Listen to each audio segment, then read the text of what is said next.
Trying to get to you. Here we go. There we go. Oh, I got my banners around me today. Okay.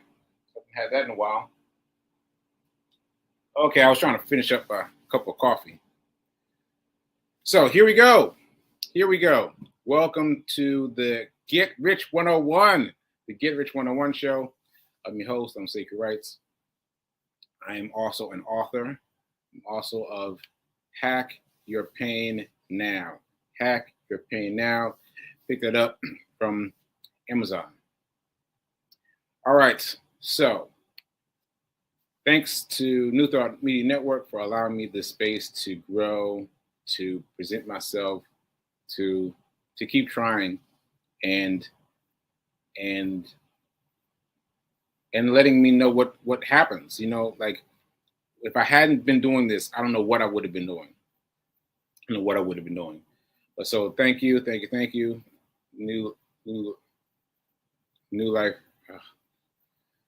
I'm sorry. Let me say it right.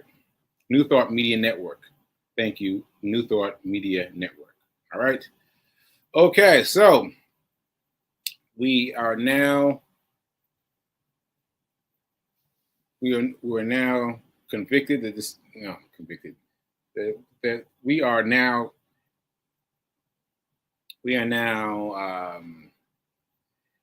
okay. I shall do better. The rest of the show, I shall do better. So we are convinced that this is a new show, new name of the show, and now let's get to it. So New Thought 101, Get Rich 101. Let me just put this back up for a second. Get Rich 101 is a podcast that's been in existence for years, and that structure on the left of gold coins and the Get Rich 101 was just something I threw together quickly.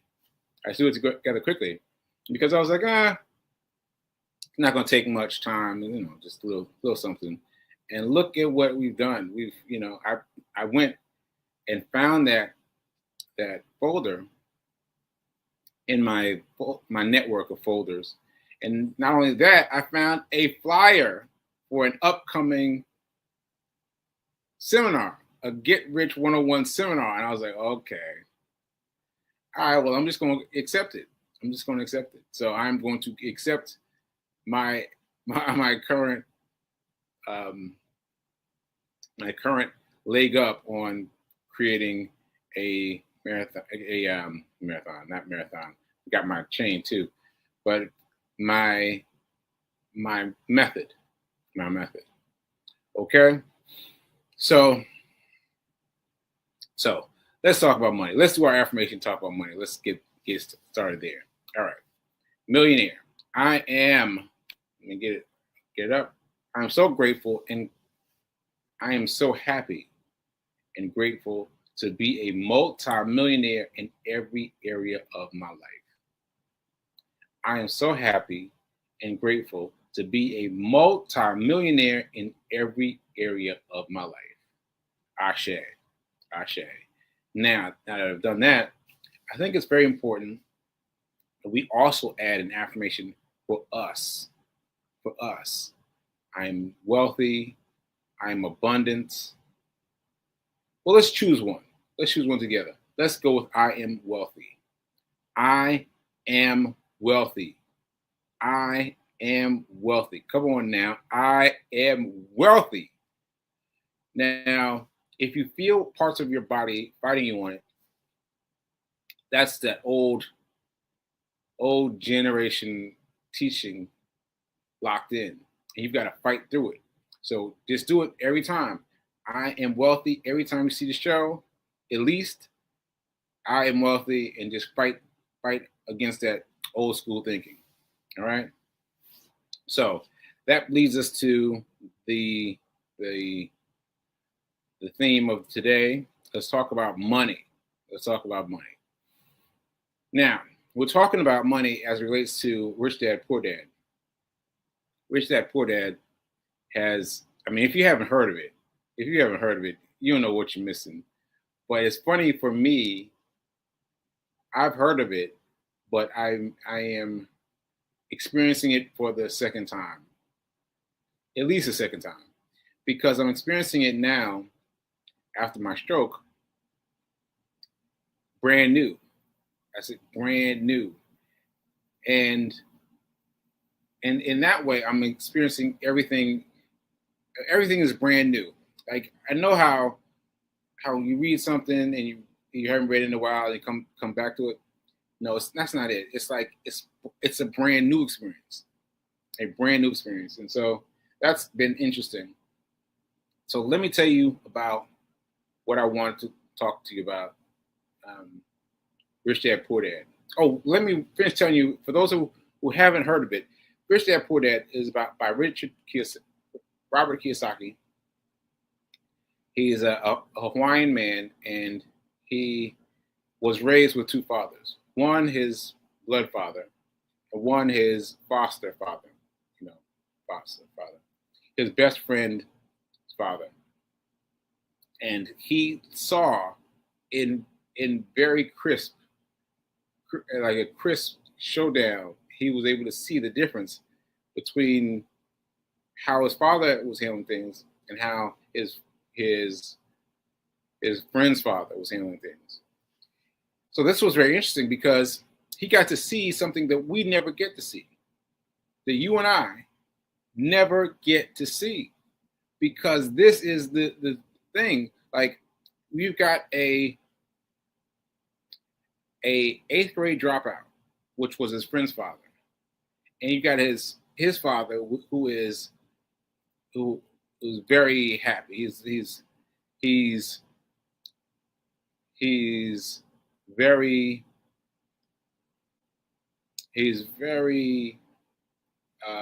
caught up with the things that he's used to.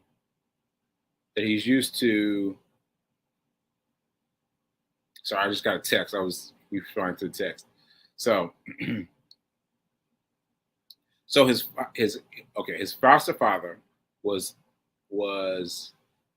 didn't graduate from 8th grade, right? That's it, as far as his education is concerned. His father, his own father, graduated from everything, got a PhD, finished college in 2 years, had a great salary, all those things, but he was unable to establish wealth. Right? He had all the things that he needed to shake. Well, he had everything that he needed to make wealth, but he didn't have the knowledge. He didn't have the knowledge. That's what I'm trying to say. He didn't have the knowledge. See, so it's not about how much money you have. That's a tripping block that most of us make. We think we need more money. But that's not true. Because if you think about all the people who win the lottery, and we can't understand how they can end up right back to where they started. Because it's not how much you have, it's what you do with what you have. Right? It's not how much you have, it's what you do with what you have. All right? Matter of fact, I'm going to read this quote from Rich Dad Poor Dad. Most people given more money get into more debt. Say that again. Most people given more money get into more debt. That's what happens. Because I can tell you clearly that I went from making $200,000 a year and down to nothing. That as I scaled up to making $200,000 a year, I didn't even have debt really. Really. I mean, I had some debt, but I didn't put the money where it should have been. Like I did not know then about putting my money in the stock market. I did not know. And how much better my life would be if I had. The one thing I knew about was real estate. Now I was in the process of buying real estate, but I didn't move fast enough. I should have got some real estate then. And that's the one thing I knew. But regardless of all this, what I'm saying is you can have money, you can have more money, more money, more money, more money, and still have the same things, the same things bothering you. Like you get more debt. You have more money, you get more debt. And so the difference is what you do with the money. What you do with the money. All right. So that's why I was talking about spending money on yourself yesterday. Spending money on yourself yesterday, because that's the one thing that changed everything for me. And mind you, I'm still learning. I'm still very much still learning. But what it says is the same thing that everything says. Rich Dad, Poor Dad, The Richest Man in Babylon. Let's just leave with those two books for now. They both say the same thing. Pay yourself first. Pay yourself first. And now I'm going to remind you that when I first read that, I was like, man, come on. Ain't nobody paying myself, because I was like, I didn't have enough money. I have money. I was thinking of it as something I would do when I got some money later on, further down the line. But what I found interesting when I finally tried it, is that once you try it, you'll see how the universe will curry to you differently. Like, I don't know how else to put it. Like, if you try it, you will notice that the universe will work its magic and make it do what it's due. But you have to follow these certain rules. You have to pay yourself first immediately. So this is a lesson for those who are working. Like, you want to pay it now, right? And you want to pay it immediately. And once you take that money aside and put that 10% out of your mainstay, your regular check-in, your regular savings, once you take that money out and put it someplace else, watch, you will be doing everything that you used to do out of the money in your regular checking account. But now you've got this tiny little bit set aside. And I'm telling you, it's incredible. It's incredible. So when I was making money, I got to the point where I was like balling. I was like, oh man, this is incredible. Because let me point this out rapidly, right? You got me making $200,000 a year, right? And I'm not putting aside anything, right? But then you got me making DoorDash money. And I'm setting aside the money, set aside the 10%. And don't you know that 10% just shot up? I was like, what? Are you serious? And so imagine how much quicker it would have shot up if I had done it while I was making that big money, right? But I know now in a way that I can't forget now. No matter how small the amount that comes in, I will take some of that money and farm it out. Because this is the goal. The goal is you've got to change the way you deal with the money that comes in. Once you do that, that's the game over. Because it doesn't matter where the money is coming from. It doesn't matter how little is coming in. It doesn't matter how much is coming in. All you have to do is set aside the money that's coming in. All right. So you just a little bit. Now, one more thing before I move on. I forgot to. Someone asked me after the show to explain myself, me making $40,000. So let me explain.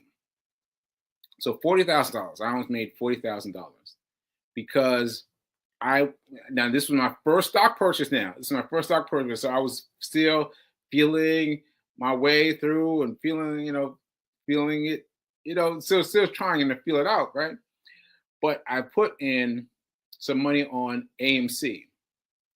AMC, if you remember, during the hiatus, well, like the point where everyone was hiding from the pandemic. Well, they went down to like $1 or $2 per share. $1, $2. Now there was great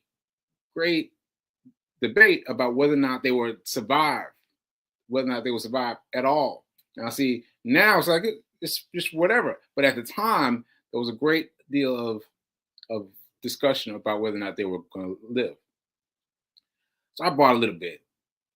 I bought just a little bit now, and then my friends bought some more. Both of them bought more than I did. I was like, "What? You all bought more?" So then I bought more, right? And then I took it to God. I asked God, what should I do with the rest of the money? Because I had some money at that point. I had some money in my savings account. And I was like, God, should I put the money into the fund, to AMC? And I don't remember how God said yes, but I remember God said yes. God said yes equivocally. And I so said it so yes, it scared me. I was like, oh no, right? And so then I forgot about it. But then I checked AMC later. Just looked, and it was up $40,000. My stake, if I put in the rest of my money on that one stake of AMC and just waited to right then, it would have been worth $40,000. What? I remember I said, I read it and I fell out. I was like, I just fell out on my bed and I just couldn't move for a long time. But again, I learned it in such a way that I would not forget. I will not forget how God puts things in your path.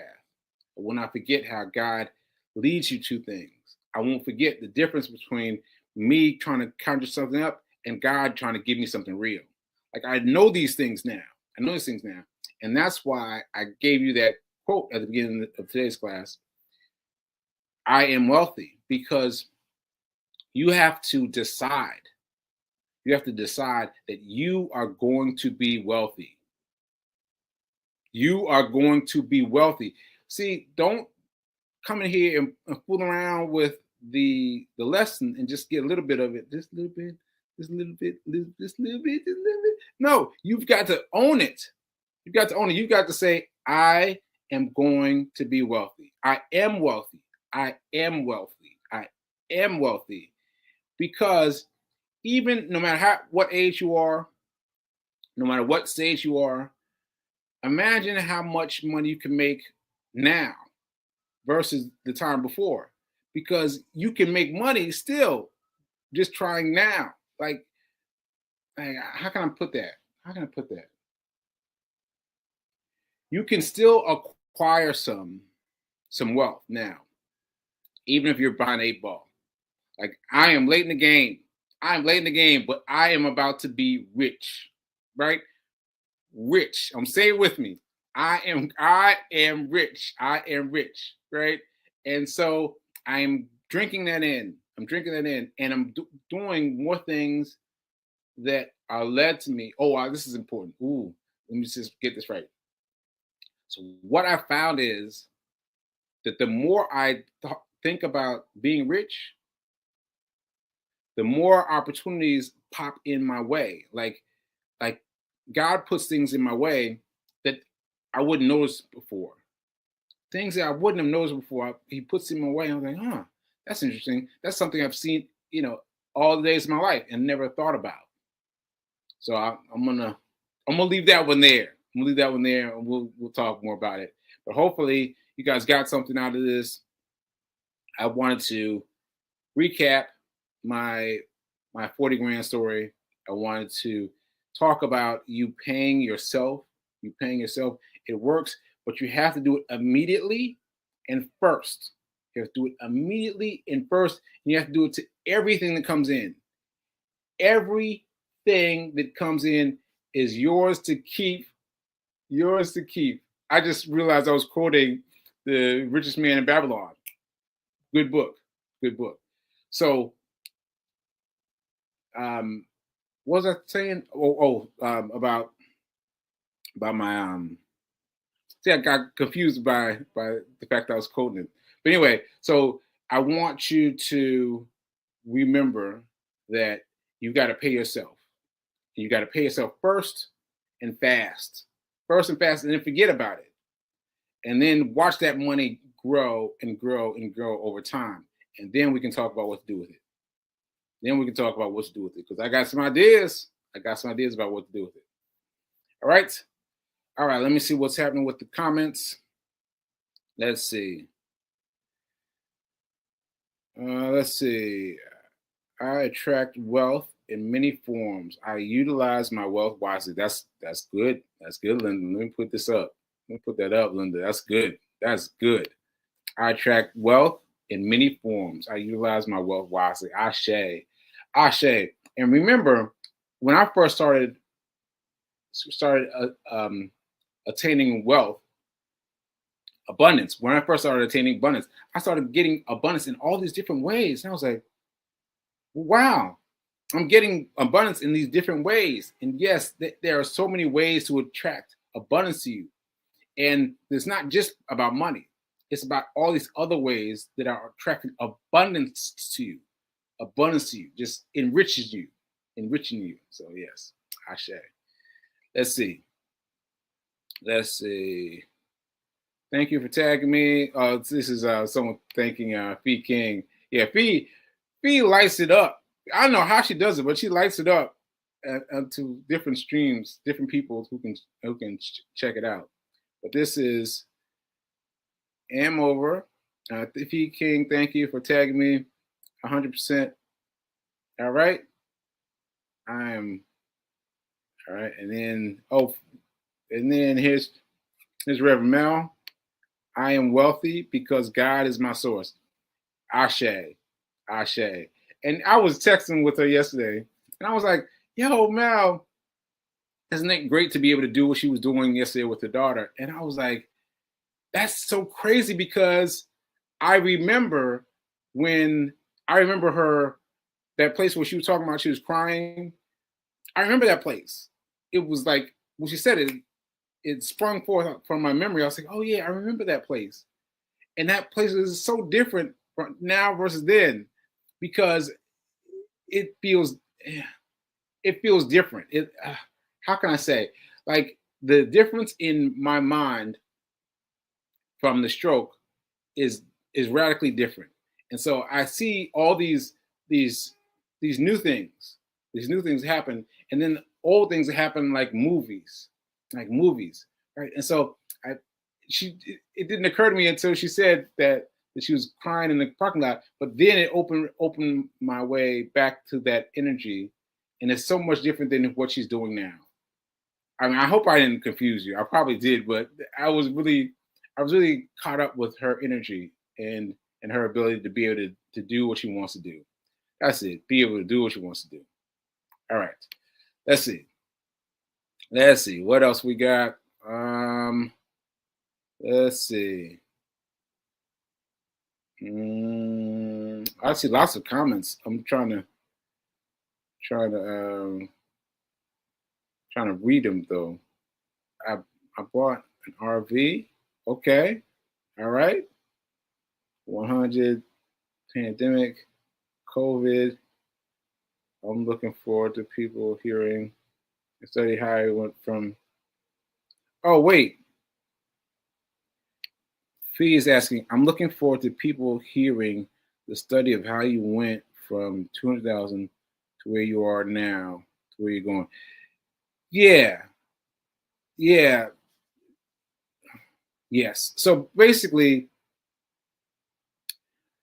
I want to push the point that it's not about where you're getting your money from. It's not about where you're getting your money from. Like people want to say, "Oh, I need more money. I need more money." Let me tell you, that's not it. That's not it, because I've had more money. I've had more money, right? And it's not it. And I'm telling you again, I've said this before. I said this again, that where I put my money when I was making DoorDash money was much more significant than where I was putting my money when I was making big money, right? And that's it. That's all you have to do is put your money aside. Put your money aside. We'll talk about more where to put it once you put it aside. But the first thing you got to do is put the money aside. Put the money aside. Put the money aside.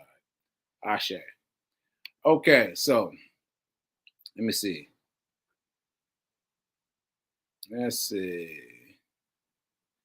Curtis Brooks, thanks for tuning in. Curtis, you asked me something yesterday. I forgot. I meant to respond to it, but I'm gonna remember, Curtis. I'm gonna remember, because you had a good question at the end of the show yesterday. All right. I said needs to shift my money around. Okay. All right. All right. I am going to get to the